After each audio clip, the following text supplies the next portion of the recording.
आशा करता हूं आप सब बहुत अच्छे होंगे। मेरा नाम है सिद्धांत अग्निहोत्री। स्टडी ग्लोस पे आपका बहुत बहुत स्वागत है। मैं आपको अपने बैंक का एक किस्सा बताता हूं। हुआ क्या कि मैंने एक ट्रांजैक्शन किया। अब ट्रांजैक्शन जो है वो गलती से किसी और अकाउंट में चला गया। अकाउंट एक्चुअली किसी के अकाउंट में नहीं, मैंने एक नंबर उसमें एक्स्ट्रा डाल दिया था। ठीक है, और अगर आप गलत नंबर डाल देते हैं ना तो जाहिर सी बात है वो पैसा वापस आ जाता है, बट कट जाएगा वो आपका पैसा, फिर वापस आ जाएगा वो 1 घंटे में। तो अब क्या हुआ कि मैंने गलती से 5 लाख रुपए थे, वो किसी के नहीं, मतलब वो अकाउंट नंबर ही गलत था भाई, मुझसे एक नंबर एक्स्ट्रा डल गया भाई। फिर मैं पैनिक मोड पे 1 की जगह 11 डल गया। मैंने कहा अरे बाप रे। तो मैंने कॉल किया बैंक को, मैंने कहा भैया बताएं क्या करें। तो बैंक वाले मुझसे कह रहे हैं कि सर ये तो आपको खुद ही निपटना पड़ेगा। मैंने कहा खुद क्या निपटना पड़ेगा भैया, पैसा अभी तक वहां से नहीं पहुंचा, आप अपनी तरफ से स्टॉप करिए। क्या नहीं सर, ये तो आपको म्यूचुअली जो है उस आदमी से बोलना पड़ेगा और वो आपका पैसा जो है वो रिटर्न कर देगा। मैंने कहा यार अजीब बेवकूफ़ी है, वो क्यों रिटर्न करेगा, और अगर नहीं करता है तो कहते सर आप खुद देखें। तो ऐसे बहुत सारे केसेस आते हैं दोस्तों। हमारा सिस्टम फेल्ड है, हमको समझना पड़ेगा। एक बार आपका साइबर फ्रॉड में पैसा गया तो बहुत मुश्किल है मिलना। तो इस बेस्ट यही है कि सबको जब भी ट्रांजैक्शन करें तो देख दाख के करें। बात करेंगे बहुत अच्छे से। टाइम्स ऑफ इंडिया का बहुत ही बढ़िया आर्टिकल है दोस्तों। हमारा जो चाणक्य नीति और पर्सनालिटी डेवलपमेंट का कॉम्बो पैक है उसको आप अवेल कर सकते हैं। 50 किताबों का review, 25 lectures, description comment box में लिंक दिया है, बहुत आपको फायदा मिलेगा। रोहन मेहता की अगेन एक नाम इनका बदला है, मार्केटिंग एग्जीक्यूटिव जोधपुर के 28 लाख रुपए इनके बैंक अकाउंट से लास्ट मई में निकल गए। 28 लाख रुपए।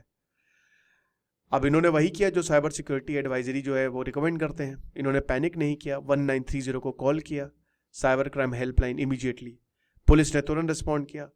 100 बैंक अकाउंट्स जो है देवर फ्रोजन, जो भी साइफंड फंड्स थे ना जो गए थे वो फ्रोजन।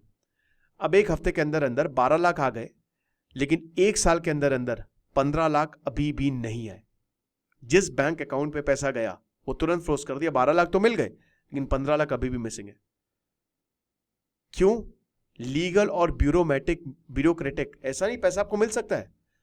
अगर पैसा बैंक में है उस तब तक और तुरंत आपने रिस्पॉन्स किया तो पैसा मिल जाएगा, लेकिन इतनी ज्यादा लीगल और ब्यूरोक्रेटिक मेज है ना, इतना उलझा हुआ है कि क्या करें। लॉ इन्फोर्समेंट भी काफी ज्यादा स्ट्रगल करता है कि भैया कैसे इसको नेविगेट किया जाए। और ऐसी बहुत सारी कहानी आपको मिल जाएंगी। जो साइबर फ्रॉड के विक्टिम्स है ना, सब कुछ सही कर रहे हैं वो पैसा वापस लेने के लिए, लेकिन फिर भी रिकवरी बहुत स्लो है। पता नहीं रिकवरी होगी भी नहीं होगी, और ज्यादातर केसेस में होती ही नहीं है। तो बात यही है, सवाल यही है कि अगर आप भारत में साइबर क्राइम हो रहा है, अगर आप विक्टिम हैं, तो क्या आपको कभी पैसा मिलेगा? जैसे जैसे हम डिजिटल होते जा रहे हैं वैसे वैसे आप ये ग्राफ देखिए, 2022 में 65,893 इतने साइबर केस जो है फाइल किए गए। और जो साइबर फ्रॉड का आर्किटेक्चर है वहां पे प्रॉब्लम लाया करती है। विक्टिम्स और इन्वेस्टिगेटर्स, ऐसा है ना सिस्टम, इस तरीके से इंजीनियर्स किया जाता है कि ना ही विक्टिम तो परेशान होते ही होते हैं और इन्वेस्टिगेटर भी बेवकूफ बन जाते हैं कि जो इन्वेस्टिगेट कर रहे हैं। दिल्ली में रिटायर्ड डॉक्टर थे, डिजिटल अरेस्ट स्कैम इनके साथ हुआ कि व्हाट्सएप पे कॉल करेंगे, वो बोलेंगे कि हम पुलिस हैं या सीबीआई अफसर हैं। इस तरीके की कॉल कभी भी आपसे जो पैसा मांगे वो जाहिर सी बात है, और उसके बाद बोलेंगे कि आप डिजिटल अरेस्ट हो चुके हो, आपका ये पार्सल जो है वो यहाँ से आया है, इधर गया, इसमें ड्रग्स मिले हैं, आपको इतने पैसे ट्रांसफर करने पड़ेंगे। ये चीज़ है। जब तक इनको रियलाइज हुआ तब तक इनको पता चला कि मैंने अच्छे खासे पैसे ट्रांसफर कर दिए हैं। और आपको बता दूं कि हर कोने में, जम्मू कश्मीर से केरल तक, गुजरात से लेकर नॉर्थ ईस्ट तक, सब जगह ये जो फ्रॉड है ना ये फैला हुआ है। लेयरिंग इसको कहते हैं। सबसे पहले जो आपका चुराया हुआ पैसा है वो एक अकाउंट में जाएगा, इसको लेयर कहते हैं। फिर उसके बाद ये बहुत सारे अकाउंट में जाते हैं, लेयर 2, लेयर 3, लेयर 4, स्प्लिट होता है पैसा। और जैसे जैसे एक लेयर ऐड होती जाती है, कॉम्प्लेक्सिटी भी ऐड होती जाती है, क्योंकि ये सब फेक अकाउंट होते हैं या कई बार रेंटेड अकाउंट होते हैं, है ना। इनफैक्ट जो जेन्युइन अकाउंट होल्डर्स हैं वो भी इसमें फंस जाते हैं।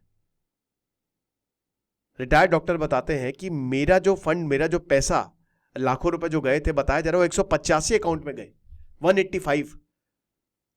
अब इन्होंने तुरंत एक्शन लिया तो 60% जो लेयर 1 में थे वो तो वापस आ गए, ठीक है, लेकिन बाकी अभी तक मेरे पास पैसा नहीं आया। ये चीज है। और जब मल्टीपल विक्टिम्स जो हैं उनका पैसा मिक्स होता है आप समझ रहे हो कि जैसे एक अकाउंट में ढेरों का पैसा है, एक कोई फ्रॉडस्टर है वो एक अकाउंट चला रहा है, अब उसमें 10-15 विक्टिम का पैसा है, तो चीजें और ज्यादा गड़बड़ हो जाती हैं। तो ये तो लॉजिस्टिकल नाइटमेयर है। अब विक्टिम के पास एक लीगल पाथ है कि अपने वो फ्रोजन मनी जो है, जो भी पैसा अटका हुआ है, वो वापस ले सके। नरेंद्र सिंह बताते हैं सेक्शन 503 के तहत जो भारतीय नागरिक सुरक्षा संहिता है, विक्टिम को एक एप्लीकेशन फाइल करनी होती है कि वो कस्टडी ले ले, जो टेम्पररी कस्टडी है उनके पैसे की मिल जाए। और अगर पेपर वर्क बहुत ज्यादा है तो कोर्ट ऑर्डर ये कहता है, मतलब 1 हफ्ते के अंदर कोर्ट ऑर्डर जो है वो आ जाता है। फिर उसके बाद विक्टिम को एक बॉन्ड सबमिट करना पड़ेगा और साइन करना पड़ेगा कि अगर मान लीजिए कि कोई और क्लेमेंट आता है तो उसको वो पैसा रिटर्न करना पड़ेगा, यानी कि वो पैसा सब आपको मिल जाएगा, लेकिन अगर कोई और क्लेम करने आएगा तो उसमें से जितना उसका पैसा आपको देना पड़ेगा। एग्जाम्पल के तौर पे जैसे एक अकाउंट में 50-60 लाख रुपए है, वो पैसा आपको मिलेगा, लेकिन कोई आएगा तो आपको वापस देना पड़ेगा। ये चीज है। और बहुत सारे केसेस में सस्पेक्ट्स नहीं पता लगाए जा सकते हैं, चार्जशीट सालों लग जाते हैं अगर कभी फाइल होती है तो, कोर्ट में एविडेंस होता नहीं है, और कई बार जो है जो रिफंड्स आते हैं ये टेम्पररी होते हैं, फाइनल नहीं होते हैं। तो बहुत बड़ा लीगल प्रोसेस होता है और ये काफी ज्यादा स्लो होता है। जिस तरीके से साइबर, जितनी जल्दी साइबर क्राइम होता है, पैसा रिकवर करना उतना ही ज्यादा स्लो होता है। महिपाल सिंह जो कि नागौर के बिजनेसमैन हैं, उन्होंने 13 लाख रुपए जो है वो खो दिए थे। अब इनको पता चला कि इनका जो पैसा है ये लेवरेज बन गया है, पुलिस के लिए नहीं, ऑर्डिनरी लोगों के लिए। आप समझ रहे हो? अकाउंट होल्डर्स जो है, मतलब जैसे ही अकाउंट, जितने भी अकाउंट होल्डर्स होते हैं, पैसा आपके पास है, आपका ही पैसा एक अकाउंट में है, तो आप उसको अनफ्रीज करिए ना। समझ रहे हो? प्राइवेट सेटलमेंट कई बार तो ऐसा होता है कि भाई पैसा अनफ्रीज कर दो, प्राइवेट सेटलमेंट कर देंगे। अब बात यह था कि महिपाल सिंह का पैसा मिल जाएगा, बट आपको नो ऑब्जेक्शन सर्टिफिकेट लाना पड़ेगा, जिसमें पुलिस और बैंक जो है वो आपके अकाउंट को अनफ्रीज कर दे कि हमको कोई प्रॉब्लम नहीं है, तो एनओसी लेके आइए आप। ये चीज है, क्या किया जाए? अब ये स्कैमर्स नहीं है, ये स्मॉल ट्रेडर्स है, शॉपकीपर्स है, एंटरप्रेन्योर्स है, जिनका अकाउंट हाईजैक करके या रेंट करके इनके अकाउंट में पैसा लाया जाता है। आप समझ रहे हो? एक तरीके से जैसे मेरा अकाउंट है, मेरा अकाउंट हैक किया गया, अब किसी को बेवकूफ बनाया गया तो वो पैसा मेरे अकाउंट में आएगा। अब मेरा अकाउंट तो मेरा है ना, तो आप कोर्ट में जाएंगे, बोलेंगे कि मेरा पैसा वापस दीजिए आप, लेकिन वो तो मेरा अकाउंट है। तो वही बता रहे कि आप मुझसे एनओसी लेके आइए, तब जाके आपका अकाउंट पैसा जो है वो अनफ्रीज होगा। ये चीज है। अब लीगलिटी और डेस्परेशन बहुत परेशान हो गए, तो महिपाल सिंह ने सोचा कि चलो भैया प्राइवेट रिकवरीज ही करते हैं, यही आइडियल है, क्या करें। लेकिन sometimes it's the only way कि विक्टिम्स जो है वो अपना असली पैसा तभी देख सकते हैं। इनफॉर्मल सेटलमेंट्स होते हैं, यानी कि साइबर क्राइम, भाई 1 लाख रुपए का वो हुआ, किसी के अकाउंट में है, लीगल वर्क बहुत है, तो हम ये बोलेंगे 20,000 भैया आप रख लो, 80,000 हमको दे दो, कोई बात नहीं। तो एक तरीके से लीगल प्रोसेस इतना स्लो है कि पब्लिक परेशान। जो सिस्टम विक्टिम्स को प्रोटेक्ट करने के लिए है वो पैरालाइज हो गया है। कोई भी स्टैंडर्ड ऑपरेटिंग प्रोसीजर नहीं है रिफंड्स के लिए। ये Shantanu Kumar SP cyber crime Rajasthan के कहते हैं। बैंक फ्रोजन फंड्स को रिलीज नहीं करता है, जब तक कोर्ट ऑर्डर नहीं आएगा बैंक इन फंड्स को रिलीज ही नहीं करेगा, कितना भी स्ट्रेट फॉरवर्ड फ्रॉड हो, लेकिन पैसा रिलीज नहीं करेगा। तो अगर आपका पैसा किसी के अकाउंट में पता भी चल गया कि अकाउंट यहां का है, तो बैंक पैसा ही नहीं देगा। ये चीज है। और स्टैंडर्ड ऑपरेटिंग प्रोसीजर क्या है कि 50,000 तक बैंक जो है वो रिफंड कर सकता है, पुलिस वेरिफिकेशन जब होगी तब। लेकिन प्रैक्टिस में कुछ ही बैंक जो इसको इंप्लीमेंट करते हैं। तो जो इन्वेस्टिगेटर्स और विक्टिम्स हैं इसी में फंसे रहते हैं कि कब मिनिस्ट्री ऑफ होम अफेयर्स जो है इन रूल्स को और ज्यादा अच्छा करेगी। अब जब तक विक्टिम वेट होते हैं, साइबर क्राइम फ्लरिश होता है। आप समझ रहे हो? बैंक अकाउंट ऐसे ही क्रिएट किए जाते हैं, रेंट किए जाते हैं, और ये जो स्टोलन मनी है इसको और ज्यादा फनल कर दिया जाता है। दिसंबर 2024 में राजस्थान के एक स्पेशल ऑपरेशन ग्रुप, उसने 15 लोगों को अरेस्ट किया, जिसमें टीचर्स भी थे, लॉयर्स भी थे। ये अपना पैसा साइबर क्रिमिनल्स को रेंट करते हैं। पैसा आएगा, मान लीजिए 10 लाख रुपए इन्होंने किया।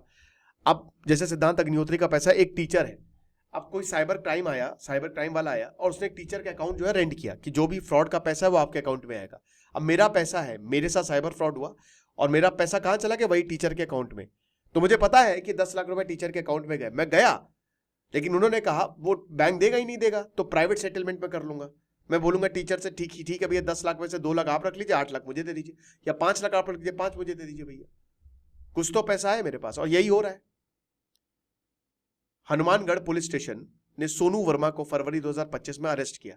ये बैंक मैनेजर था इंडियन ओवरसीज बैंक, और ये फेक बिजनेस अकाउंट को फैसिलिटेट करते थे। 26 करोड़ के करीब जो है इन्होंने मनी लॉन्ड्रिंग कर डाली। ये चीज है। ऐसे ही रोहन मेहता जोधपुर में वो वेट कर रहे हैं उनके 15 लाख रुपए के लिए, जो हमने सबसे पहली कहानी देखी थी, और अभी तक वो आएगा नहीं। ये चीज है। It's not about the money anymore, वो बताते हैं। ये वो है कि जब आप सब कुछ सही करते हो और सिस्टम आपको फेल करता है, और ये ऐसे ही रहेगा जब तक इस पे होम मिनिस्ट्री या कोई और मिनिस्ट्री ध्यान ना दे। बाकी आप हमारे कोर्स को अवेल कर सकते हैं। Thank you so much.